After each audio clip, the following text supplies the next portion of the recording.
I am Heather here at the National Museum of the Mighty 8th Air Force, and I am the Director of Education and Volunteers here at the museum, and I am very pleased to have you all here today for what I promise will be a wonderful talk from two wonderful ladies who have lots of personality. If everyone could please make sure to silence their cell phones. Now, when I first met Donna and Karen in the gift shop about 4 years ago, they were so excited to show, and I was so excited to see their binder of their work in progress on this book. And their energy was just infectious, and seeing this book in print was so very exciting. I've never received a copy of a book, and so nice of it. I mean, look, I got my own box with my name on it, and my name is spelled correctly. And I'm even mentioned in the book under acknowledgments, which is very exciting. But to get my own copyright here, it is very, very wonderful. And we are so proud and happy to have Karen and Donna here with us today. They have been friends for only over 20 years. They met in Indiana as neighbors, and they have worked meticulously on this book and their presentation, and so we are so happy that they're here to tell the story of Karen's father, Bob, and without further ado, welcome, and here you are.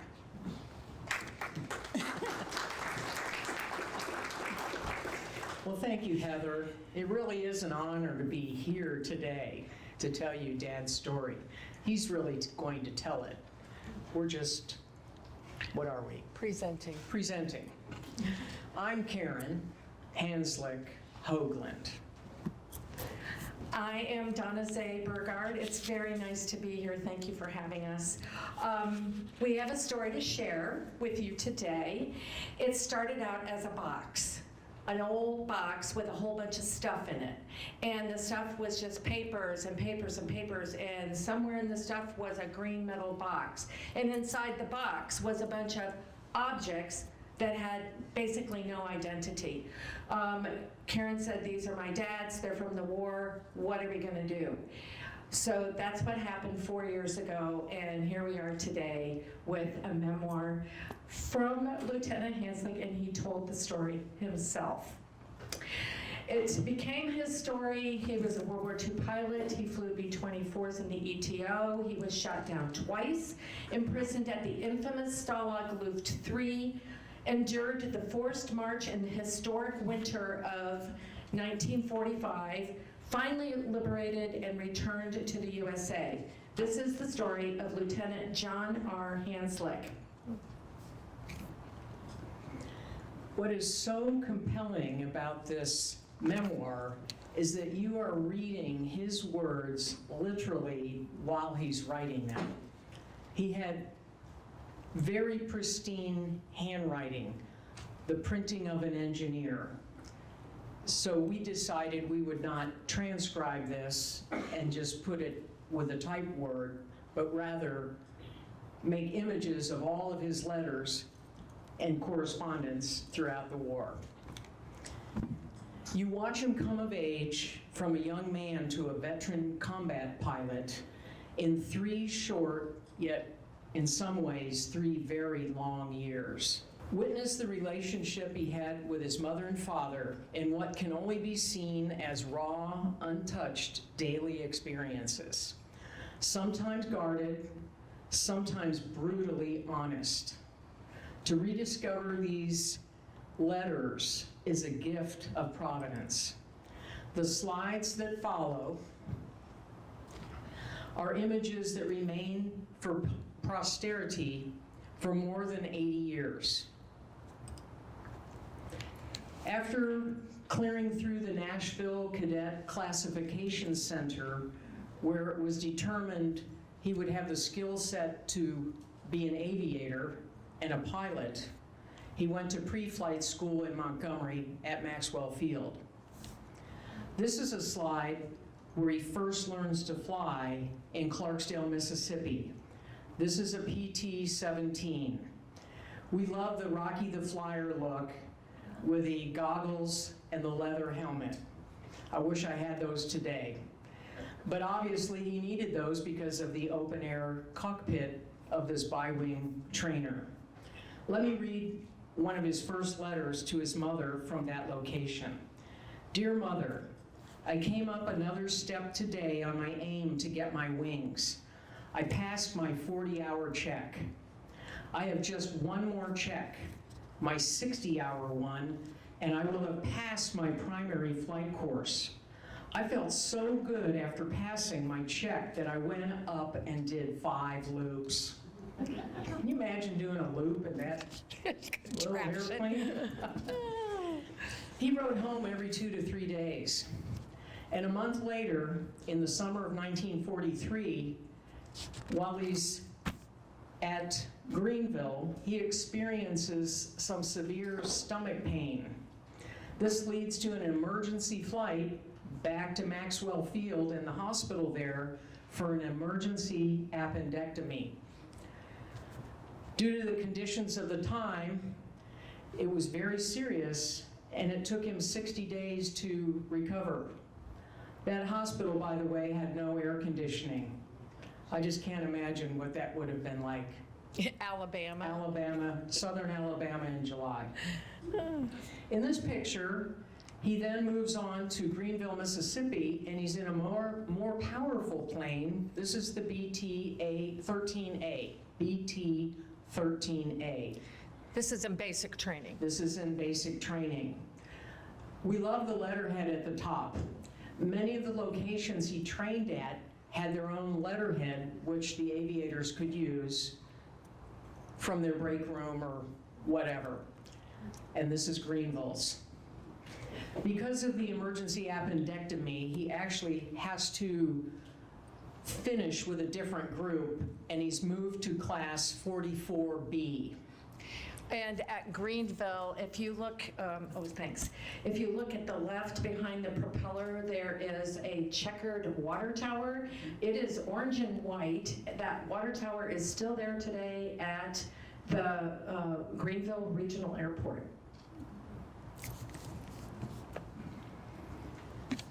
The next stage of training is advance. Dad goes and is entered into the first aviation class at West Point, New York. The picture on the cover, there it is, class 44B. Here he's flying an AT-10, which is a twin-engine plane, a lot more powerful, and he passes out of this flying school, advanced, with 75 other cadets. In early February, he's decommissioned from being unlisted, and he is commissioned as a second lieutenant. This was February 2nd. Here's his invitation to his parents to come to the graduation at West Point. From here, it's determined that he is going to be a bomber pilot as opposed to a fighter pilot. He was pretty tall. He was 6'3", maybe 6'4". The picture at the right, the next one, Donna, yes. This is in Casper, Wyoming, at B24 training. Casper trained his 10-man crew there, his 10-man crew was formed there for the ETO. And on May 1st, he writes home to his parents again, "Boy, we sure are a big happy crew. We were just assigned a big new silver B24H to fly to our next post. $291,000 worth of gadgets for all of us. Boy, are we happy, just like little kids with a new toy. That's supposed to be the ship we fly overseas, and I hope we get to keep it." This photograph was the crew picture day, and we feel it's the shiny new B24H he was assigned and referred to earlier. And Lieutenant Hanslick is in the back row with the leather bomber jacket. And behind that is the shiny new B24H. This next photo is the only photo Dad had in his memorabilia that was a B-24. We feel this was taken during formation flying practice out there in the plains of the Midwest. You can see the rudder of the tail, of which the photographer must be positioned in the waist gunner's window, if you will. Formation flying, he states in his letters, was incredibly important for the role they would play as soon as they got to the ETO. The next picture is selfie day. This is the crew. Some of them had their names listed on the back, but this is the day that they were assigned their Mae West life jackets and parachutes. And we just love the candid nature of how they're horsing around here a little bit and posing. This is taken at Casper. We know this because Donna and I traveled to Casper in our research to find out and try to get more pictures of the crew. And the barracks that are in the bottom right-hand corner, kind of up by the aviator's hat there, his crusher hat, those barracks are still there today. Casper, Wyoming's regional airport is surrounded by a giant complex, which was the Casper Training Center for B-24s. It's on the National Register of Historic Places. There are deer running through there now. Donna. Yeah, hi. Okay, the 10-man crew now is at Casper, and they received their orders to go to the European Theater of Operations, the ETO. There seems to be a blackout at this point in all the stuff that we've been putting together. It makes total sense because you really don't want the Axis powers to know where the American bombers are going across the ocean. So, number one, totally why we can't really find the route that Lieutenant Hanslick flew with his crew. We do know that he went from Casper to McCook, Nebraska for 10 days for further training. They then staged at Topeka, Kansas. Topeka, Kansas, then the blackout occurred of any correspondence whatsoever. We had to go to the resources and look at the Air Transport Command, which has a huge history of the ferrying and the transporting across the ocean in World War II. And we found the route verified by 2 historians because we had to just piece together information from pilot logs, from histories, from different resources. By January of 1944, this is May, this is the end of May, but by January of 1944, all the bombers were to depart the United States from Manchester, New Hampshire.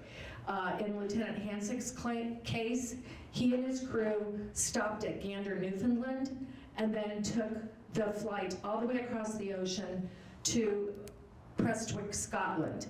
What was confounding us is his pilot log showed 4 days, and these stops only showed 3 days. We finally figured out by putting a lot of things together, including the pilot log, he flew over midnight, so he flew 2 days, but only had 1 landing. So you have to have a landing every time you take off. So how can you have 2 days and only 1 landing? But then we realized in the pilot log there was instrument flying, which he would have had to do at night.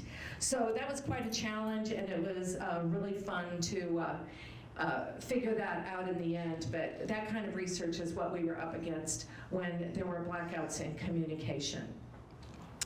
Tell them about Lucky. I had the unique opportunity and experience to travel last fall with Lucky Luckadoo to East Anglia during Black Week. And I showed him this chart because Donna and I had not completed the book at that point. I just wanted one more person of authority to verify, yeah, you're dead on your reckoning and reasoning. And he verified it as correct. That was a wonderful aha moment. Was that with the Mighty Eighth? That was with the tour here from the Mighty Eighth, Yeah. led by Mark Copeland at the time. So this next slide shows the patches that Dad wore at where he's assigned next. From Scotland, he does take 2 weeks of additional training in Northern Ireland to learn about local communicating, and local weather conditions flying around the North Sea. They then are taken to Hethel Field in the UK near Norwich, England, in East Anglia. Dad wore the patch of the 8th Air Force. The center patch is Hethel Field's 389th Bomb Group Sky Scorpions. I took a photograph of that patch from the museum, and that's an authentic original one from an aviator at the time. I'm also wearing one here in my jacket that I had made. The 389th Bomb Group was called the Sky Scorpions because of the time they spent in North Africa before being assigned back at Hethel Field. After they came to Hethel Field, the art was kind of shifted and changed into this dragon because the crews of Hethel like to go drinking at the Widdenham Green Dragon pub. So that's how it morphed into the Green Dragon, even though they're called the Sky Scorpions. The picture, the little emblem in the lower right, that's the bomb squadron Dad was in, the 566. There were 4 bomb squadrons at this base, which supported or were the components of the 389th Bomb Group. We do not know the origin yet of the horse with the bomb strapped to his back, but we are still going to find it out, and we'll let you know. This next slide is a really cool image. It's actually a fresco that I took a picture of that is painted on the wall of the chapel at Hethel Field. It's the most authentic rendering of a B-24 from the 389th Bomb Group and 566 Bomb Squadron. Dad could have been in this plane flying it at some point in time.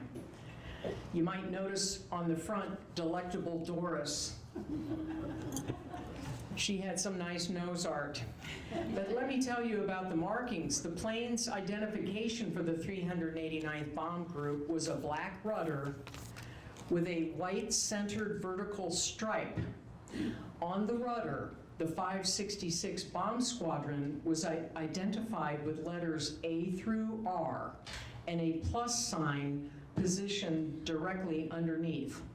On the fuselage, the letters RR also identified the 566 Bomb Squadron.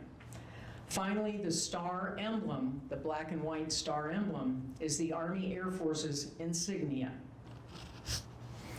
The B-24 Liberator weighed up to 29 tons when fully loaded with bombs and fuel and crew. It could fly up to 28,000 feet, where air temperatures could be 50 degrees below zero. The unpressurized cabin required oxygen masks above 10,000 feet.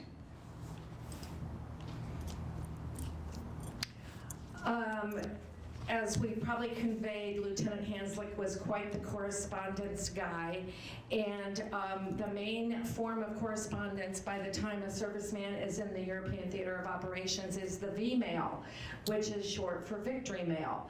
The format you see is fairly unusual because after it is microfilmed, you will never see the original form again with the red ink. But the Lieutenant Hanslick could write his letter, and you see how legible his handwriting is, on an 8.5 by 11 form, just like this one. It is then microfilmed, as are thousands of other letters from all the other servicemen and women on the base.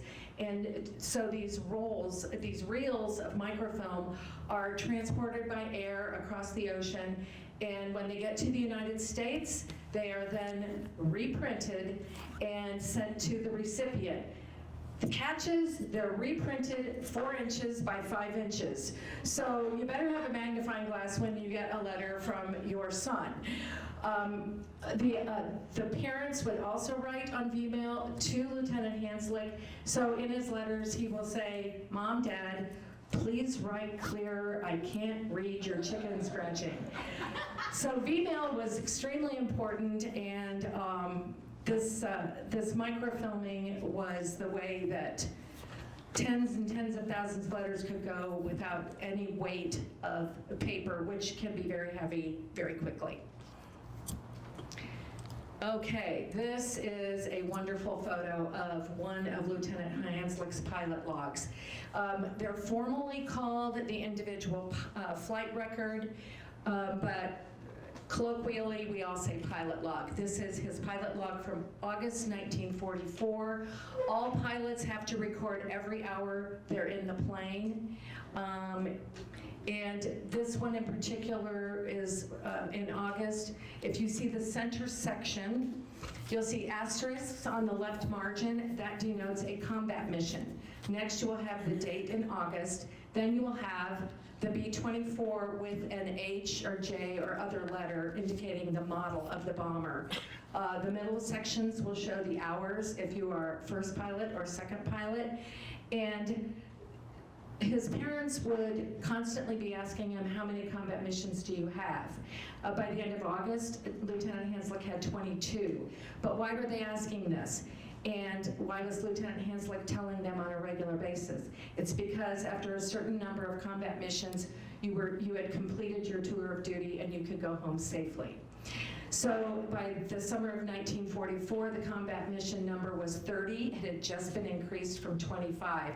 So at 22, Lieutenant Hanslick had a little work to do. It's significant to note that in August, he flew 96 hours and 55 minutes. Where am I here? 18. It's some numbers, so I don't want to mess them up. He flew 96 hours and 55 minutes in 1 month. He flew 19 days out of 31, so that's almost every other day.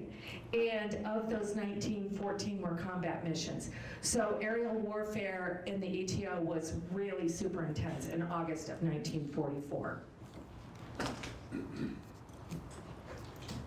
It's at this point in his letter writing, he begins to reveal a little more about what these combat missions were really like. Let me read from a letter to his parents. Dear folks, our last mission sure was something. I rather expected to spend the rest of the war in Germany. We had over 50 holes in our ship. For the censors, if the above has been cut out, I will tell you about it when I get home. I sure don't want any more missions like that. Well, keep your spirits up. Ours are at a peak. Love to all, Bob. I've often wondered if the 2 or 3 pieces of flak which are in his strongbox in his collection were from this mission. JRH's collection also includes his complete pilot log from all of the months he was training through all of the months he was in combat, up from August 1943 to his last mission on October 15th, his 27th mission, October 15th, 1944. And speaking of hairy missions, another one pops up. We found 5 pages of similar stationery, some kind of rough notes without a date on any of them, but it seemed to be telling the story of, we thought, perhaps a crash. We figured out that the 5 pages were indeed of a crash. And so on Dad's 23rd mission, that's when the flak disaster really struck. It's September 5th, 1944, and a story within the story evolves. This schematic depicts the flight path and times for the Karlsruhe, Germany mission. The IP is the initial point where formations regroup to proceed to the target, T. Just before the target, Dad reported number 4 engine malfunctioning due to flak, but maintained formation until after bombs away. Pilots Matthias and Hanslick left the flight path about an hour after target. Unable to continue to the English coast, the crew radioed their intention to land in Allied-controlled Cherbourg, France. When it became clear that the destination could not be achieved, the crew was ordered to bail. Matthias and my dad belly landed the plane in, as he said in these notes, in a good field. Upon inspection, after they crawled out one of the windows, they noticed the number 4 engine had been hit by flak and had a large hole in it. 2 other engines were hit as well, so 3 out of the 4 engines failed. A B24 cannot fly on one engine. The flak symbols are noted in red on the map. Then his parents don't hear from him for about 4 days. That's a little bit unusual. And we find this, what we call the smelly letter, dated, is that the 9th of, yes. Yeah, September The 9th. 9th of September. Dad is trying to tell his parents a reason why he hasn't written in a few days, and he wanted them to know where he had been, but he couldn't really say because of the censors. He saturated a perfume card heavily from a store because he was in Paris. He and the crew had somehow, because we had taken back, the Allies had taken back Paris just 2 weeks before, they found their way there, and he writes this letter. He also says at the end of the letter, P.S., Paris isn't as bad as I thought it may have been. I know he had been there before with his father in 1937 when he was a junior in high school on a family trip. And it was nice, it felt good for him, I know, that Paris wasn't destroyed by the Nazis when they left. Occupied, yeah. Finally, in 1997, I happened to be walking down the Champs-Élysées with my father, and he points over at the George Hotel, the George V Hotel, and he said, "That's where I stayed when I was shot down the first time." And I just had to smile and say, wow, that's a 5-star hotel. And you were shot down? Who knew, right? Who knew? We're going to go to France and go to that good field and find that debris of that aircraft, because there is no record whatsoever at AFRA, the Air Force Research Historical Agency, of this aircraft incident. So there's a lot of aircraft debris in people's homes and in taverns somewhere because they saw a B-24 belly land in a good field. We're going to find that good field. Following this hiatus in Paris, he receives orders to go to a rest home. A rest home is also known as a flak house, and that's where aviators are sent for a little R&R after they've undergone some kind of a traumatic experience. And I think this belly landing in the field, when they're down to one engine, qualified. So Dad was sent to Roke Manor, which is near Southampton on the southwest coast of England. This was in mid-September. While he was there, he grilled 100 hamburgers. He went swimming and horseback riding and had just a ball of a time. I had to go to Roke Manor because we learned from the internet the manor is still there. So I made arrangements with a company that has their business on the grounds of the manor. The company is called Roke Industries, and it's some kind of a communications and digital technology company. I befriended the head of HR, and in the welcome center for Roke Industries, I saw this photograph, and it was dated 1944, September. This is a photograph taken from the time frame Dad was in that building, and that building is on campus today. It was a cool experience to be there. It looks very different now. There's annexes, additions. You do not see Roke Manor as it looks here, so it's quite a valuable piece of history to put with Lieutenant Hanslick to show what it did look like when he was there. Now the crash that ended Dad's flying and freedom in World War II. There's a couple kids here, so I should go through. would you like to say something, Donna? No. Okay. This is the crash that ended Dad's flying and his freedom in World War II. It was his 27th mission. Dad had a 75-page Macker in his memorabilia, chock-a-block full of information. In the Macker, the name of his plane was called Drawers. We knew the serial number from the Macker, and we were a little confused as we tried to find a photograph of any plane named Drawers. Come to find out, the true name of the plane, we have to go back to that photograph. Yeah. The true name of the plane was Maggie's Drawers Honey. Armor plating, extra armor plating, covered up the Maggie's part of this nose art. Drawers are obvious, and they were red, signaling a miss. For those of you who know what a Maggie's Drawers is on the firing range. In fact, let me read real quick what happened in that shoot down. This is from the Macker, the missing aircrew report itself. From the Macker, from the eyewitness who was in another plane. We were flying and we were hit by flak in the target area. Drawers was also hit, and both ships dropped out of formation. Drawers started to rejoin our ship and hit another flak battery. They received a direct hit in the right wing between number 3 and number 4 engine. The wing was blown off, and the rest of the ship burst into flames and broke up. I observed no shoots, and I watched the ship and followed the debris until it passed out of sight.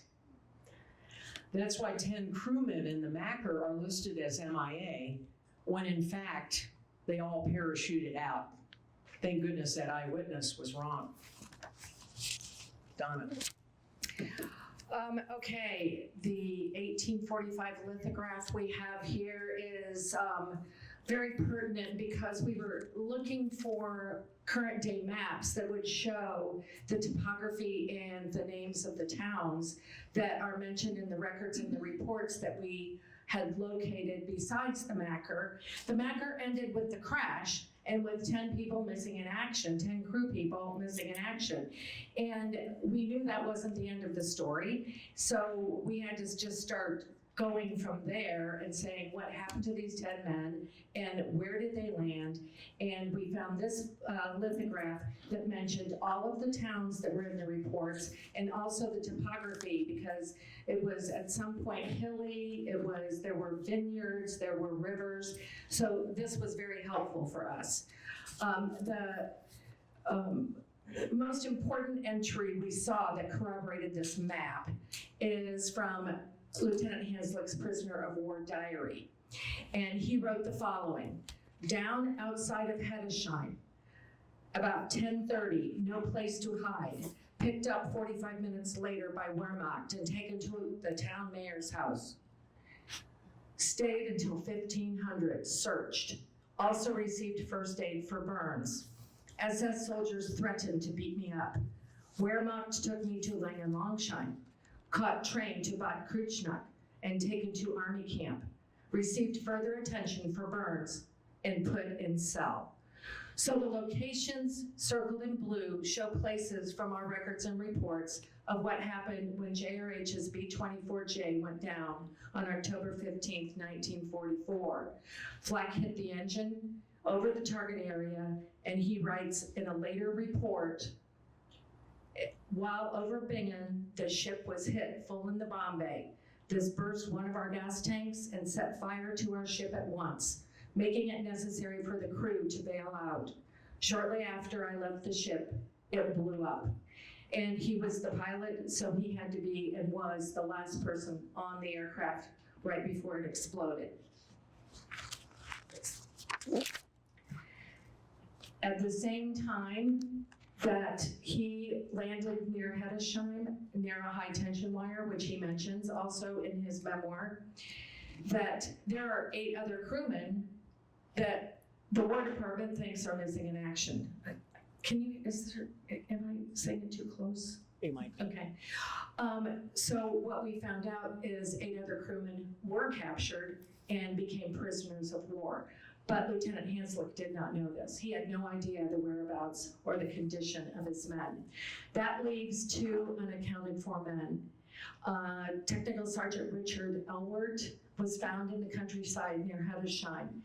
A German soldier took his ring and showed it to Lieutenant Hanslick, asked Lieutenant Hanslick to identify if it was Sergeant Elwert's ring.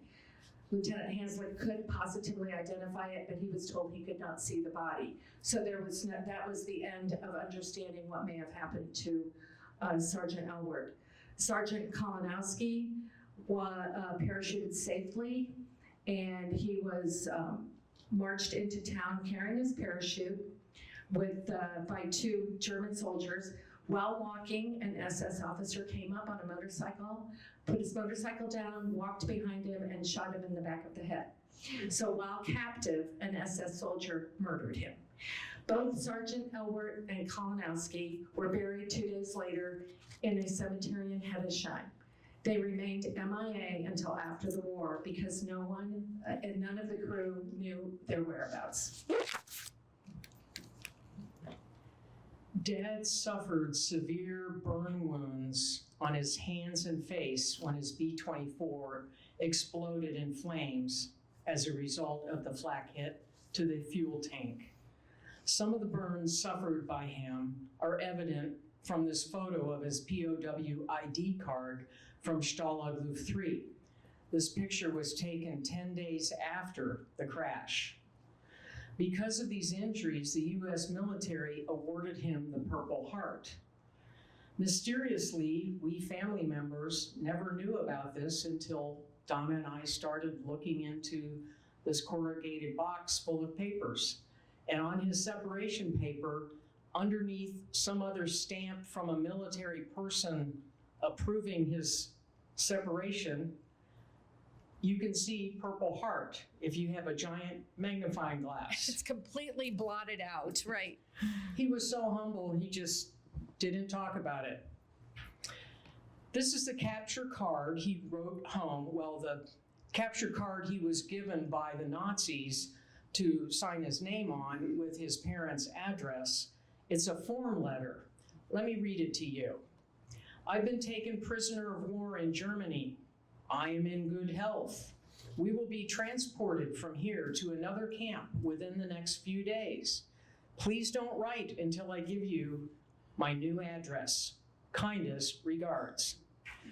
Of particular note here, the words slightly wounded are crossed out. This next postcard is the first postcard he actually writes to his parents with his mind in his hands. He's allowed to write 3 letters and 4 postcards per month from Stalag Luft III. In all that time, he only received 1 letter, when in fact his parents wrote him constantly. They also sent 2 huge food and necessary parcels, which he never received. I hope the Germans enjoyed those. As recorded in his diary, Dad arrived at Stalag Luft III October 24th, 9 days after being shot down. This is an officer's prison camp for airmen.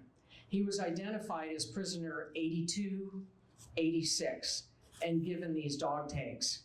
He spent his first 12 days in the prison hospital. He knew the contents of POW correspondence would be censored. And here on the next slide, you see an example of a redaction by a Nazi censor. I've tried to pick it off. I don't know what was written there. So his parents received this letter with this redaction, and it was about Thanksgiving.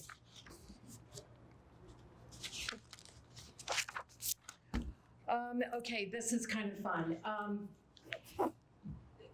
Because there's so little information when somebody is a prisoner of war and they're limited and they're censored, we had to find out what was going on at Stalag Luft III in his compound, in his room, in his block, in his room. And because we had the POW diary, we saw a list of his roommates that he had everyone sign. And so we started researching current day obituaries, hoping we would find information about some of these roommates, when in fact we found a good 4, 5, or 6 obituaries. But when we got to Lieutenant Hardy Angel Michener, we also in the browser found some interesting sketches, and they were sourced to the Tennessee Archives. We called the Tennessee Archives, and yes, they had Hardy Michener's POW diary. It had been bequeathed to them by his family. They were from Tennessee. So, of course, within a few days, Karen and I are in Nashville at the Tennessee Archives. They were very kind at the reference section, and they allowed us to literally go page by page through Hardy Michener, Lieutenant Hanslick's roommate, and look at his sketches, because his entire diary was all sketching. He was a very accomplished artist. We got to page 36, and there it was. A sketch of Lieutenant Hanslick and his navigator and his bombardier, and a rendering of their dog tags with his name on it and his state of birth. Hardy Michener was not happy, and he was writing that 12 and 3 equals 15. Their room number 5 was only supposed to have 12 prisoners, and they just crammed 3 more in, and it's 15. So Hardy's complaining on the page, but we were thrilled to find this artifact, because it just kept telling more and more of the story about Lieutenant Hanslick. He is the tall one in the front of the enlarged vignette, and he has his arm in a sling, because we obviously knew from other records that he was he had severe burns on his arms, and his face does look etched in, which probably depicts some of the burn wounds on his face. Another picture that may look familiar to you if you are a fan of history of Stalag Luft III is this photo of a block and a guard tower with a foreground and people marching.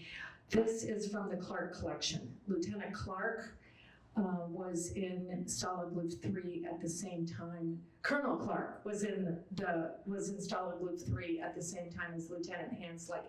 His collection is at the United States Air Force Academy. We visited there several times. The McDermott Library holds all of his artifacts, photographs, and he had clandestine photographers taking photos, hoping that they could smuggle them out to give more information about the camp. This particular photo, what made it interesting for us is his handwriting described the photos in his scrapbook, which is about this big. And the handwriting explained that the photo was taken from the south compound where he was across the barbed wire fencing to the west compound. We have verified, and Karen will tell you how she verified, that this is block 170. So not only is this an interesting photo of a block and a guard tower, it is actually Lieutenant Hanslick's home while he was at Stalag Luft III. Okay, go ahead. Ron and I had the opportunity last December to travel to Stalag Luft III, and the museum director, Merrick Lazars, took us to the foundational ruins of my father's block. Out of the 80 barracks that were in the camp, 3 still have ruins, rubble ruins. And I was able to stand right there on a cold, snowy winter day. And my goodness, the emotions that ran through me were amazing. I have a picture, not a picture, an actual chunk of my father's foundational ruins in a little box over there you can look at after the program. Okay. And finally, one other quick tidbit about Block 170. Who's seen Masters of the Air? I'm sure you all have seen Masters of the Air. John Egan and Gail Clemens were in West Camp with my father They were in block 164. That was just a horse chess move away from my father. He must have known them. Just kind of amazing to me. Oh, I take this. And I see you.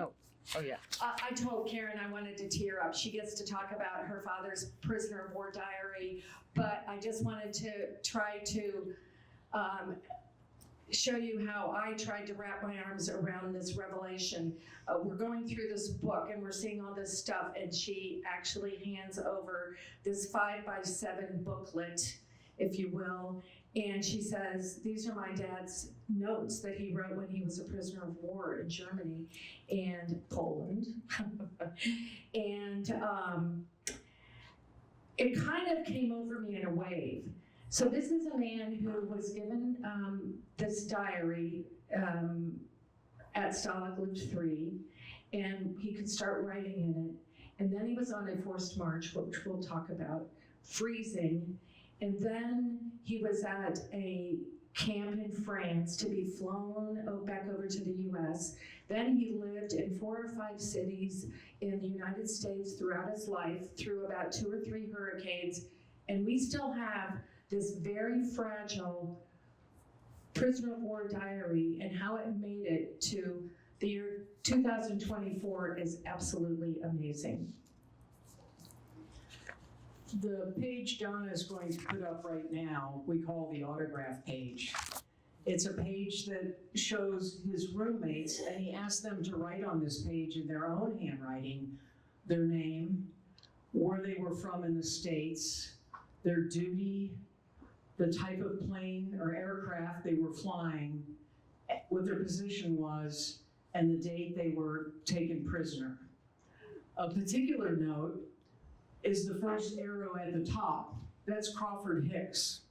You all are very familiar with him because he was such a great admirer of this tremendous museum. Crawford was the cheerleader for getting this group of roommates together at the Stalag Luft III reunions in the 1980s and beyond. And you don't have to give me the microphone. In our appendix in the memoir are the letters that Crawford Hicks wrote to Karen's father in the 1980s. The next one down is Hardy Mitchner, where he's from Dyersburg, Our artist and cook. Fayetteville, Tennessee, the artist and cook, and his position in the day he was shot down. And then my father, for his, he simply just says me. The next slide shows what looks like calculus class. My father failed out of the University of Michigan when he first entered there in the early 1940s. He failed due to poor scholarship. This was not shared with his children. No. I only found this out 4 years ago. Well, he was 17. He was 17 at the time, and I did notice in his collection was a card where he was a member of the ski club up there in Michigan, so perhaps that was a distraction. But anyway, the camp had wonderful libraries in each north, south, east, west camp. He had access to technical books, school books, college manuals, fiction and nonfiction books. The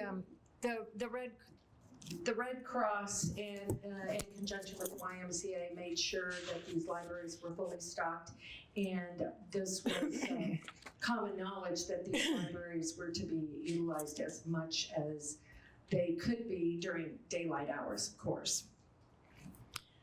We studied a lot of diaries from a lot of POWs, and there were a couple of trends in these diaries that appeared over and over again. They would make long lists of things, lists of food they missed, list of restaurants they had been to, list of restaurants they wish they could go to, list of what they're going to do with their money and savings when they get home, what they're going to do with the rest of their life.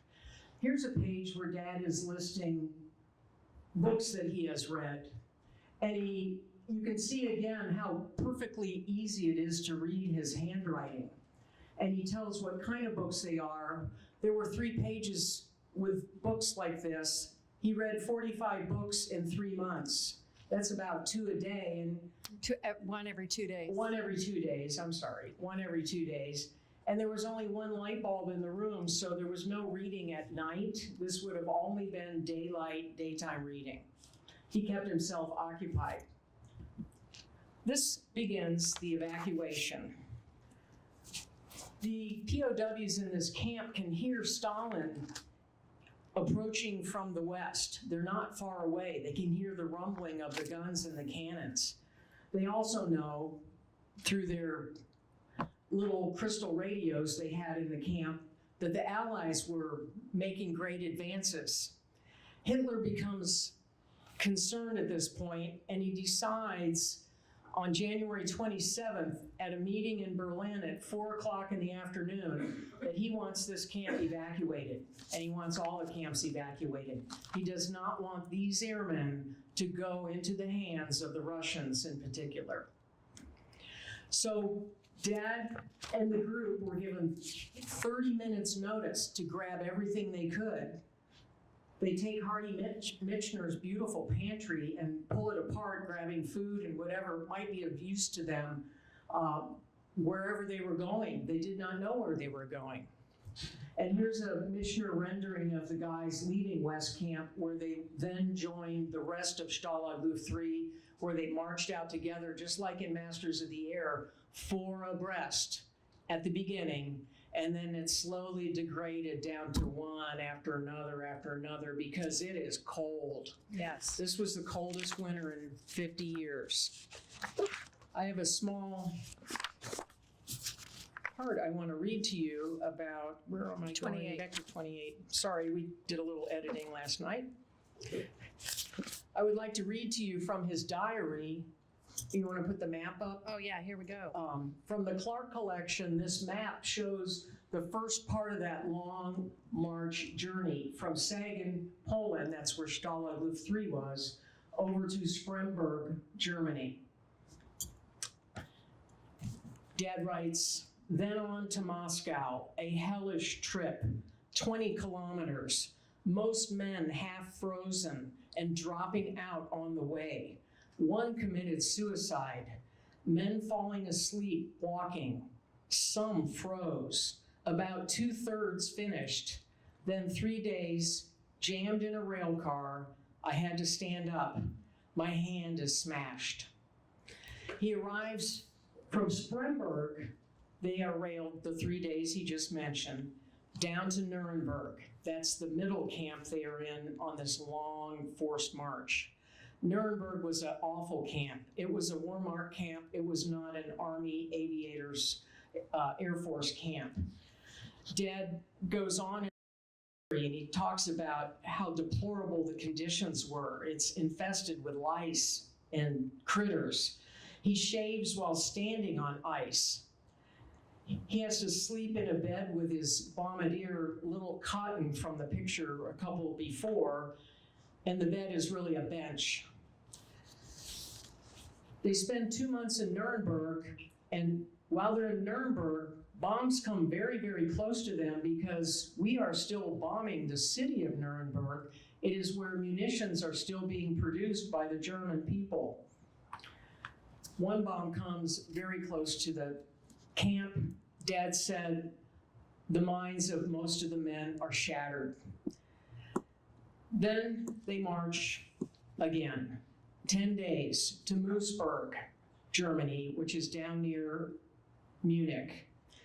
Moosburg was deeper into Bavaria. deeper into Bavaria, farther away from the Russians and the Allies in the minds of Hitler.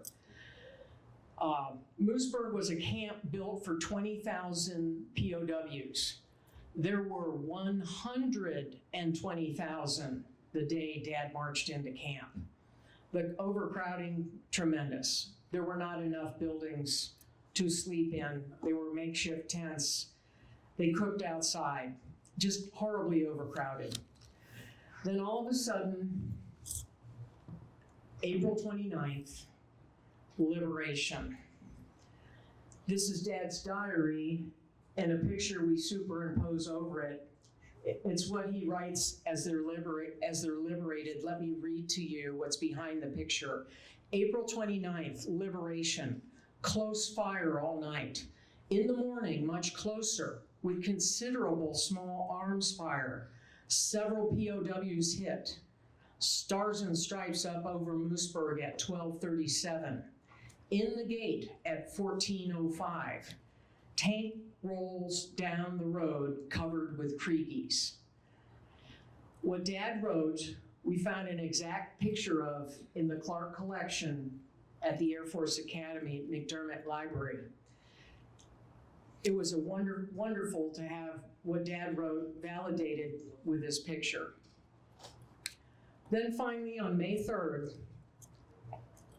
Dad is able to write a V-mail to his parents who haven't heard from him in more than 3 months. Dear folks, after being cooped up for better than 6 months, it's quite a fine feeling to regain freedom. As you may imagine, I have had a multitude of experiences since October 15th, the day I was shot down. You will have to wait until I get home to hear the full details. It's interesting to note that in the upper right-hand corner of this letter, he's listed as a recaptured POW, and his return address here is Moosburg.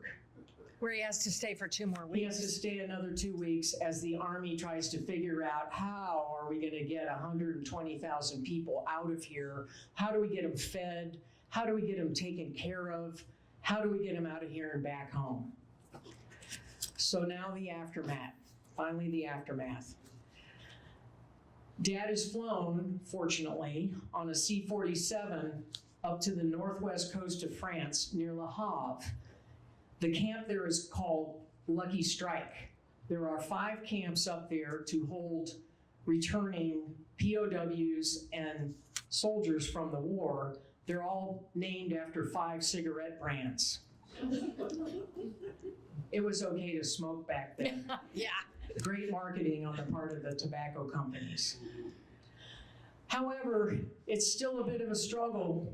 He's ordered by the camp surgeon in a bulletin, let me read this, quote, "You have just been liberated from the Germans. It's up to you now to liberate yourself from your new enemy, your appetite and your digestive system." All of these guys had lost so much weight and had tremendous vitamin deficiencies. So all their clothes were burned, they were given new uniforms, and they were allowed to eat very sparingly. These guys are probably lined up to get a bowl of soup for their kind of one meal of the day. It wasn't donuts and coffee here at this stage of the game. The next slide, Mother's Day. Dad's able to write his mother a telegram from Lucky Strike. Let me read it. "Love and greetings on Mother's Day. Hope to see you soon, all well and safe."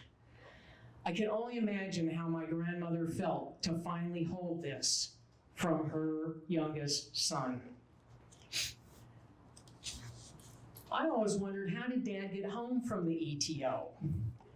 Well, the diary again gave us some clues. He didn't write long sentences at this stage of the diary. He was pretty done with it all over there. But there was a section at the end with a number 21 and next to it, boarded Sea Owl. Well, that's May 21st, and he boarded Sea Owl, which we determined was a Liberty ship. Then the number 23, Southampton. We were able to find from the ship manifest that Sea Owl sailed into Southampton on May 23rd, and on the 24th, it rendezvoused in a convoy with 16 ships and 5 destroyers to sail back to the States. And again, from searching military records, we were able to find the manifest. I also read of a couple other POWs who were on Sea Owl. They came in and they docked at Boston Harbor. Boston was not the harbor where most of the returning GIs came to. New York City was, as you know. Boston handled about 20% of that traffic. From Boston, he was put on a train to Camp Miles Standish, given a new uniform, and then railed to Fort Dix in New Jersey, where he receives orders. He was hoping to go home, but not yet. No. Just a little bit about the sea owl. That was kind of difficult information to find out of those 3 lines that Lieutenant Hanslick had in his diary. And we finally tapped into, legitimately, the National Archives, and they were the ones that helped us find the manifest for the sea owl, and that verified his return to the United States. The Fort Dix orders, which he totally thought was going to send him home to Swarthmore, Pennsylvania. He finds out he's going for 30 days to Miami, Florida, to a redistribution, recuperation, recovery location. They did not call them camps.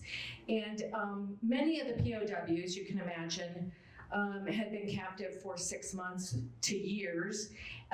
They had suffered starvation, malnutrition, psychological abuse, and sending them to this recovery location, recuperation location, is the manner in the 1940s, 1945, of how you would treat what we now call PTSD.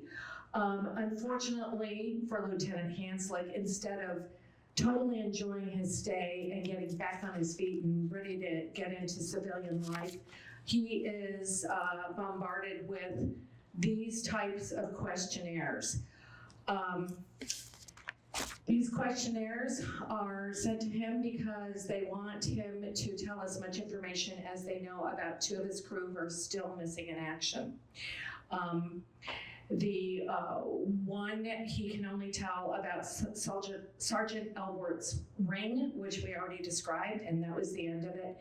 And he did not know any more about Sergeant Kolonowski. We did find a thesis written in German by Dr. Joachim Hennig from the University of Koblenz in Germany, and he is an expert in war crimes.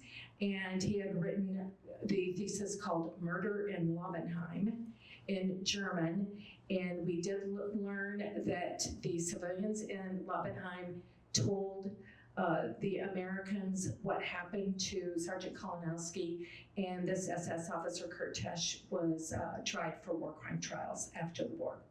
So, but we did know that still in August, they were considered missing in action. Throughout Dad's correspondence in this book, he spoke often of the beach, the Atlantic coast that he loved. It was his mental escape. This is Dad, finally, on the beach after the war. He went to the beach for 1 month and 12 days furlough. That was his allotted time based on his time served overseas in the ETO and his time as a POW. He then re-entered the University of Michigan to study and obtain his degree in engineering, which he did successfully. He embarked on a long career in engineering. He went on into the Air Force Reserves until 1957. He married my mom and they had 5 children. I have 4 brothers. The 2 retired to Gulf Shores, Alabama, where they enjoyed family visits, shrimping and fishing, twice a year European travel, and he was on city council for 12 years. Dad passed away in 2010 at the age of 88. Regardless of all of his experiences that he wrote about, he always signed his letters, "Love to all, Bob."